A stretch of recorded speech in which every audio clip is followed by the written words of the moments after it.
So good afternoon, students. This is our lab class, and today I am going to describe you the experiment number 7. So far, we have completed 6 experiments or studied 6 experiments. In this lecture, in this experiment, the aim of the experiment is to weld two mild steel pieces in T-joint by manual metal arc welding. So I think it should be clear to you what is arc welding and what is manual metal arc welding. Can anybody explain what is the meaning of manual metal arc welding? आप में से कोई बता पाएगा? याद हो आप लोगों को तो? किसी को याद है नहीं है? सर वो मतलब हैंड से करते हैं मैन्युअली आर्क वेल्डिंग, बस वही है। हाँ, arc welding which is done manually, that is known manual arc welding. What is metal arc welding? What is the meaning of metal in this case? Sir If you इसमें जो remember, electrode sir जो consumable रहेगा। very good, very good, very good. That is the only answer. So when we were studying welding process, then I told you that if in the name of arc welding process somewhere it is prefixed as metal, then it indicates that electrode used is consumable. Okay, so in our case, the name of the uh, this aim of the experiment is to weld two mild steel pieces by manual metal arc welding. So it indicates that this method has to be done manually. That's why it is written as manual. And in this case, electrode is consumable. That's why the word metal has been prefixed here before arc welding. So in this case, the operation is to be done manually, and you will use an electrode which is consumable type. One more thing, you have to prepare a T-joint. So if the experiment was supposed to be conducted in the laboratory, then two metallic pieces will be provided to you, and you were supposed to clean those pieces, prepare edges if necessary, and then perform welding using arc welding machine. And those two pieces are to be joined in T shape. That means you have to prepare a T joint. Okay. The apparatus used or tools used to perform this kind of experiment is, number one, you need an electric arc welding machine that can be AC type or DC type. That means it can be alternating current arc welding machine or it can be direct current arc welding machine. You need to have well insulated electrode holder which will be used for holding the electrode while performing the welding process. You need cables and cable connectors.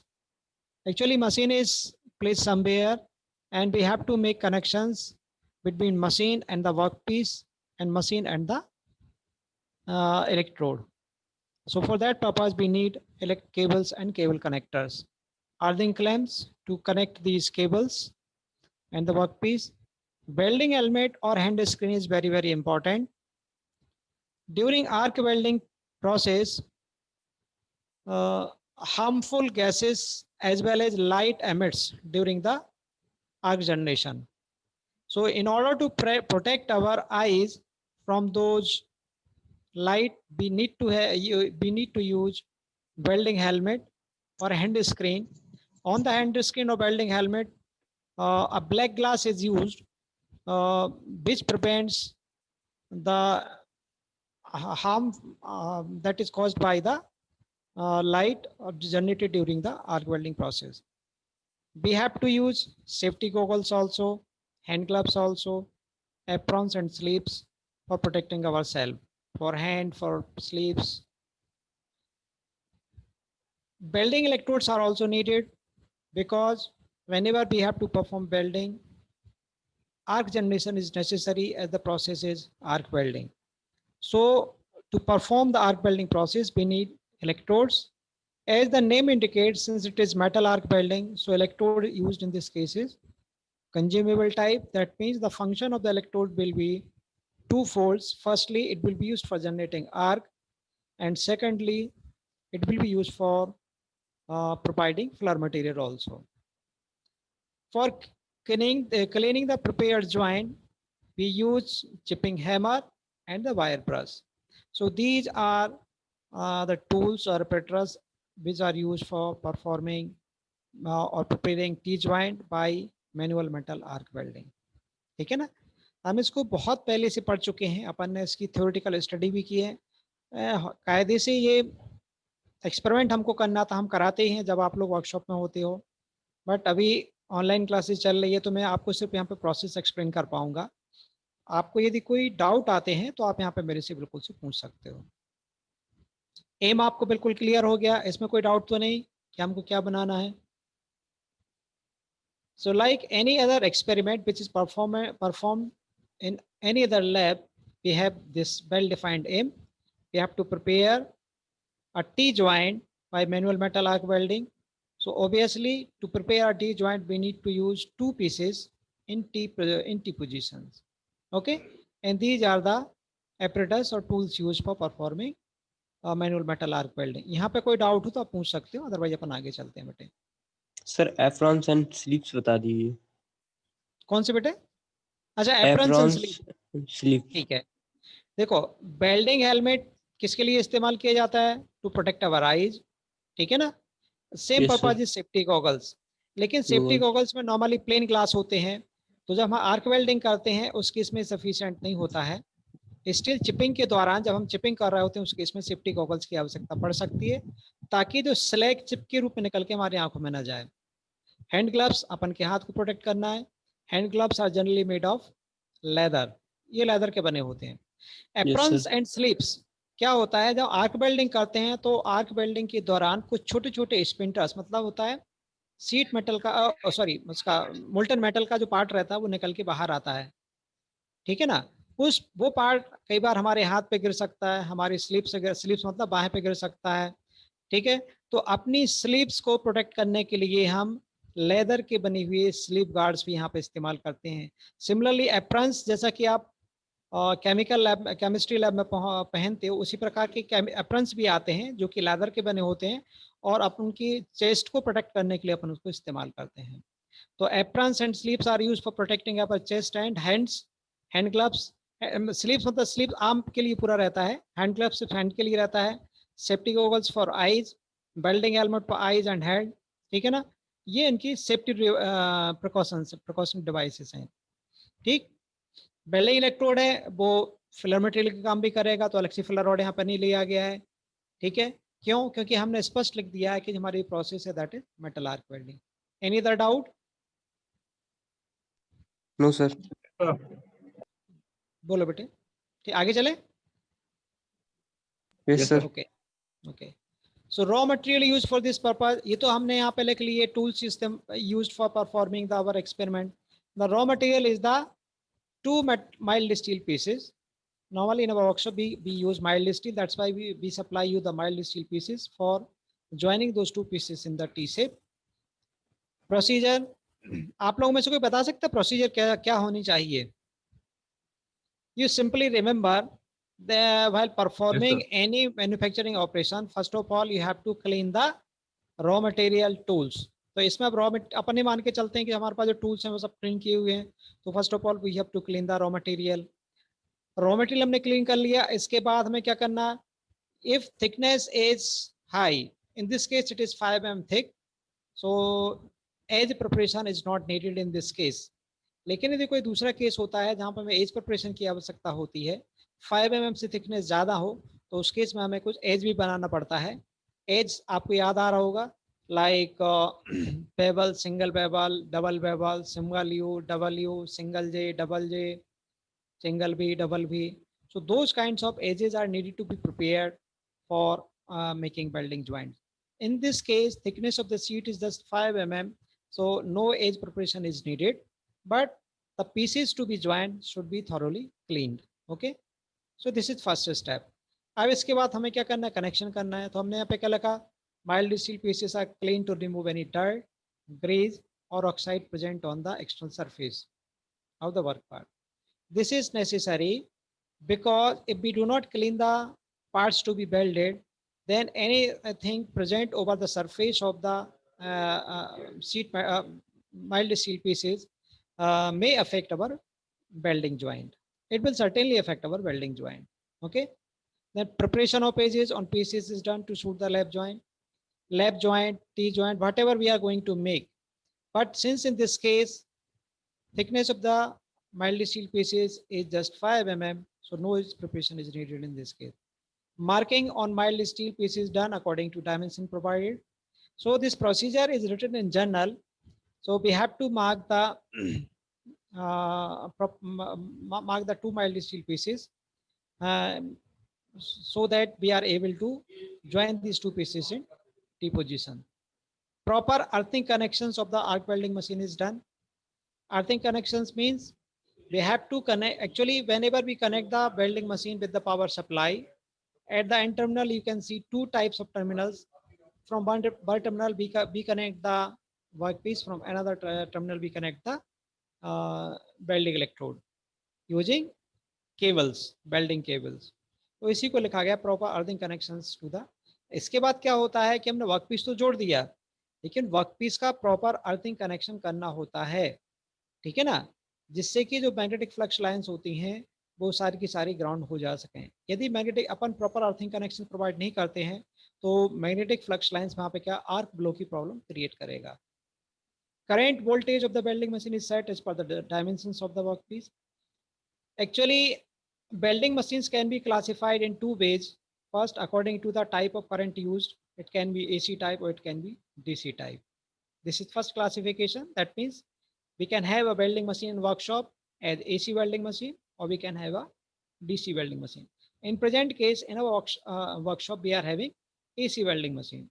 Second, we can have a constant current welding machine, or we can have a constant voltage welding machine. Both performs effects same, performance of both these machines are same.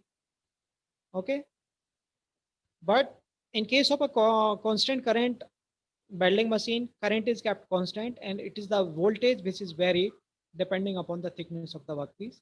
Similarly, in case of a constant voltage type machine, voltage remains constant and it is the current which is varied for joining workpieces having different thicknesses. Okay, so normally we have constant voltage type welding machine in workshop where we vary the current. Okay, so we are having AC welding machine and that is constant voltage type welding machine. Metallic pieces having gone through edge preparation is placed so as to make a T joint. जैसा मैंने पहले बोला था, यदि thickness ज्यादा होती है हम एज प्रिपरेशन करेंगे, मार्किंग करेंगे, मार्किंग करने के बाद उनकी टी जॉइंट में प्लेस करेंगे। ठीक है, welding of workpiece is done to complete the T joint. Before completing this or making this T joint we can do tack welding also. Do you remember what is tack welding? किसी को याद है टैक welding क्या होती है? नहीं याद, मैं बता देता हूँ।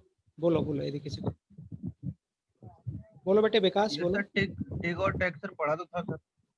नहीं, टेक अलग है और टैक अलग है।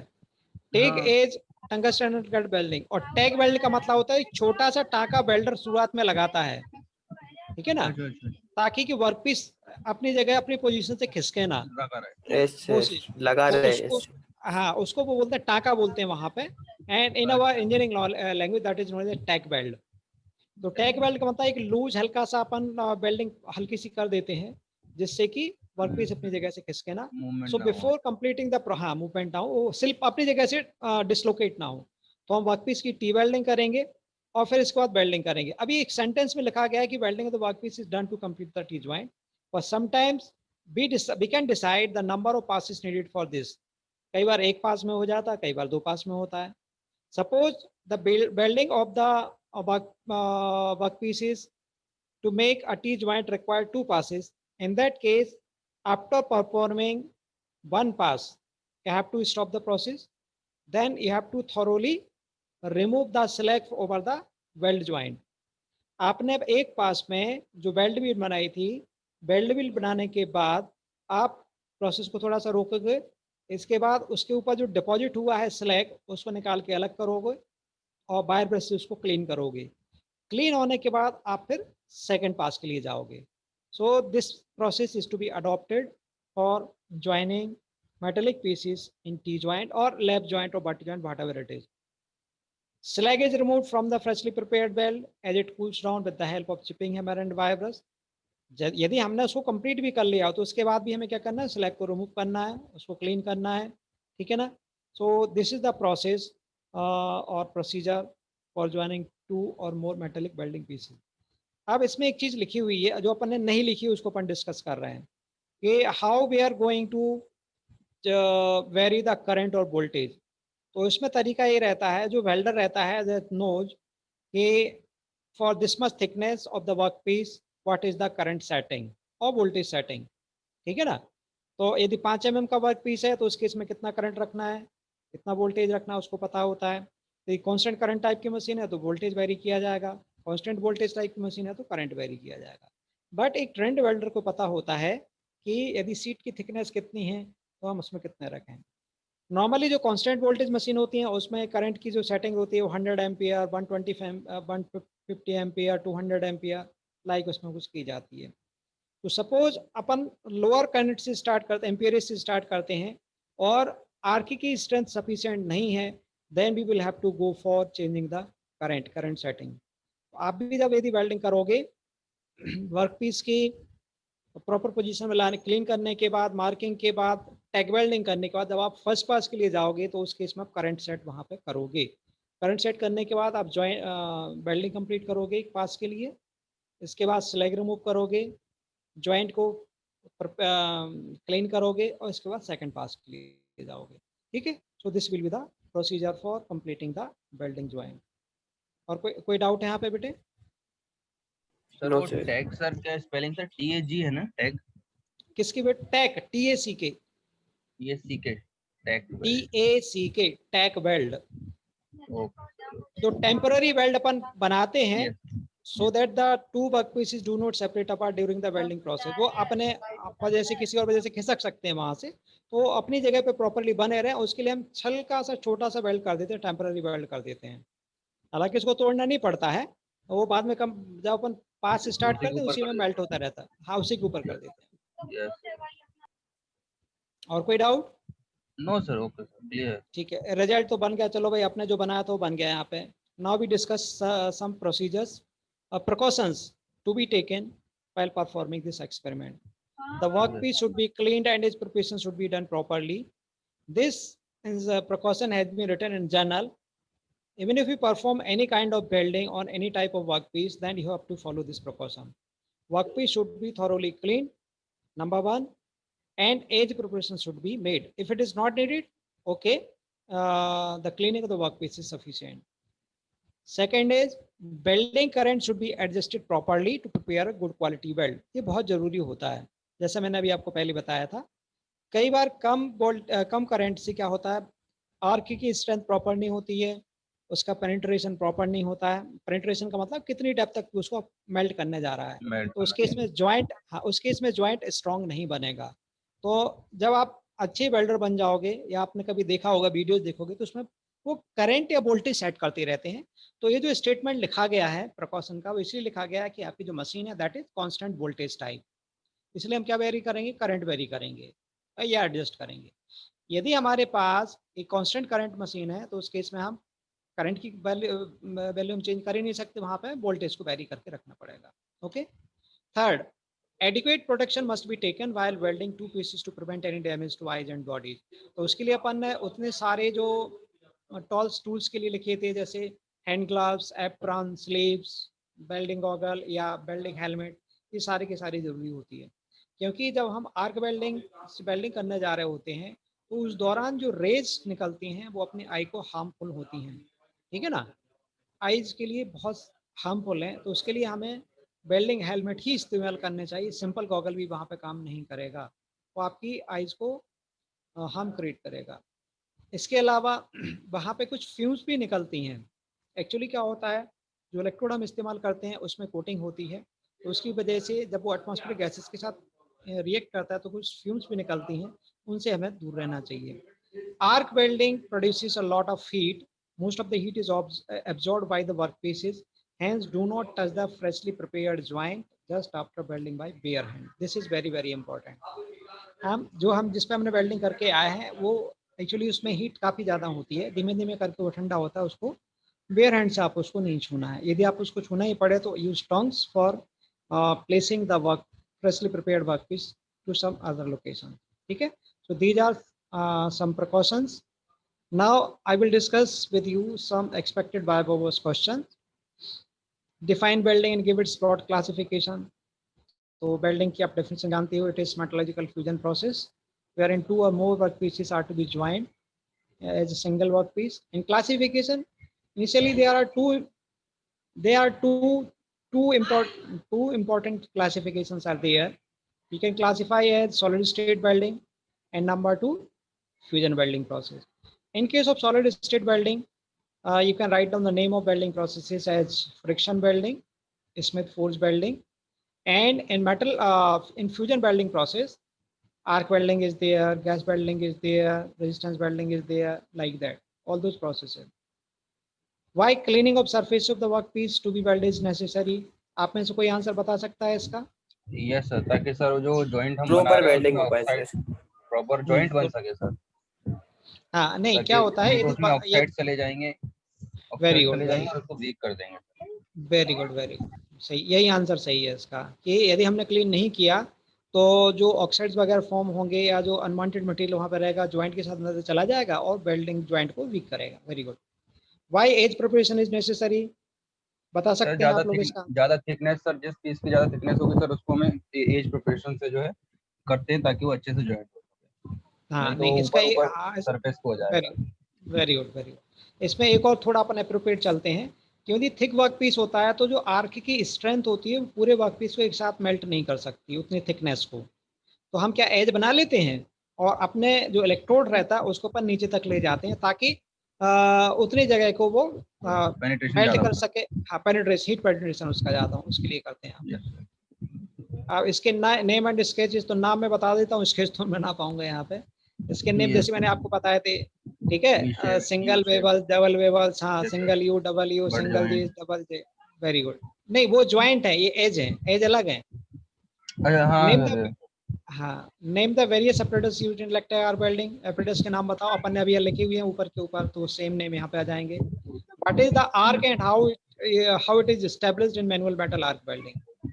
तो आर्क की जो डेफिनेशन आती है वो होता है, it is sustained electric discharge between two conductors of electricity.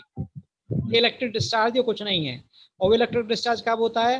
When initially electrode is touch to the workpiece to And flow the current and then it is moved, माने instantly it is separated out by a distance equal to arc gap। Upon electrode को workpiece से touch कराते हैं, connection पूरा होता है और उसी समय अपन इलेक्ट्रोड को हल्का सा ऊपर उठा देते हैं, हल्का सा ऊपर उठाते हैं, और इलेक्ट्रोड टिप और वर्कपीस के बीच का जो गैप रहेगा that is known as arc gap. और आर्क गैप कितना होता है? 0.5 times the diameter of the electrode, 0.5 times the diameter of the electrode. ठीक है। What is arc blow? तो आर्क ब्लो एक डेविएशन होता है आर्क का। It is basically deviation of the arc.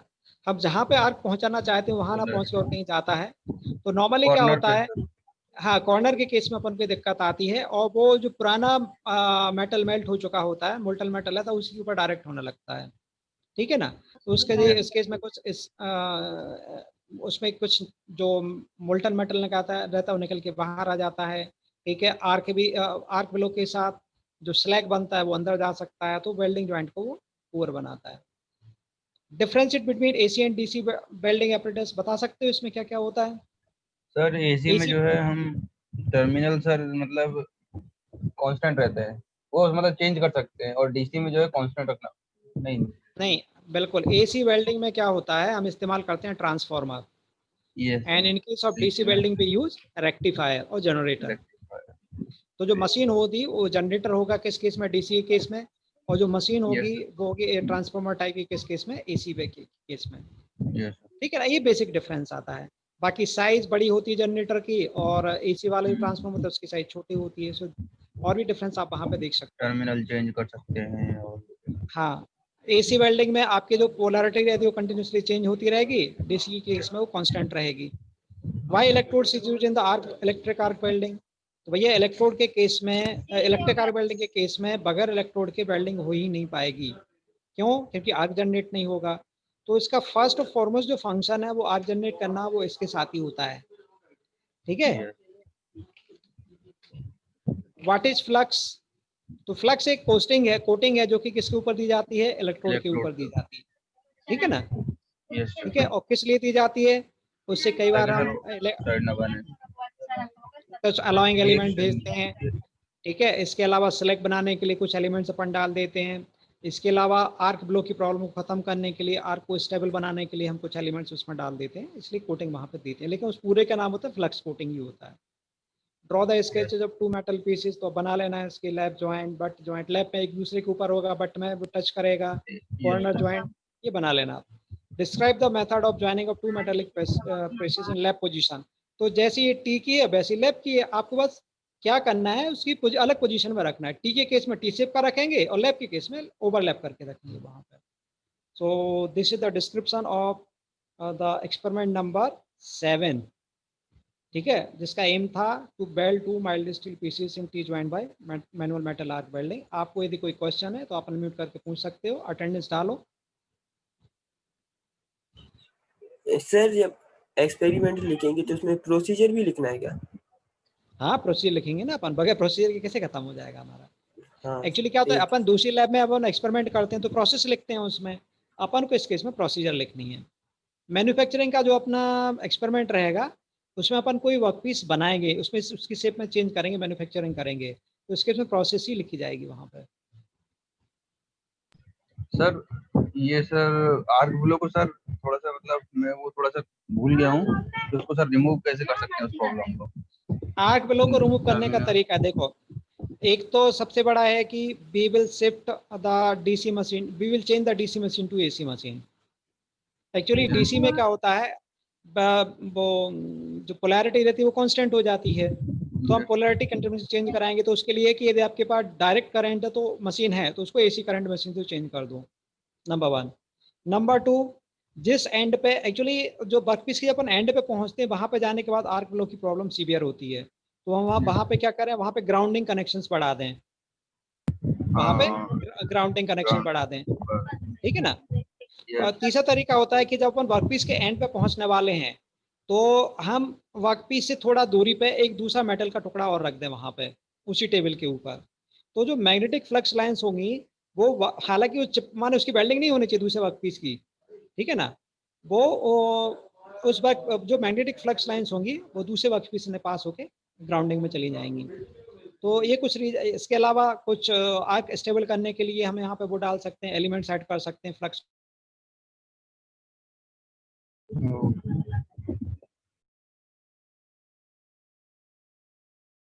Hello sir, आपकी आवाज नहीं आ रही। और कोई क्वेश्चन? नो। चलो बंद करें फिर। Yes sir. आप लोगों ने अटेंडेंस डाल दी सभी लोगों ने? Yes sir. Yes sir. Okay बेटे, तब मैं इसको बंद कर रहा हूँ। Yes thank you sir. Thank you sir. Okay, thank you बेटे।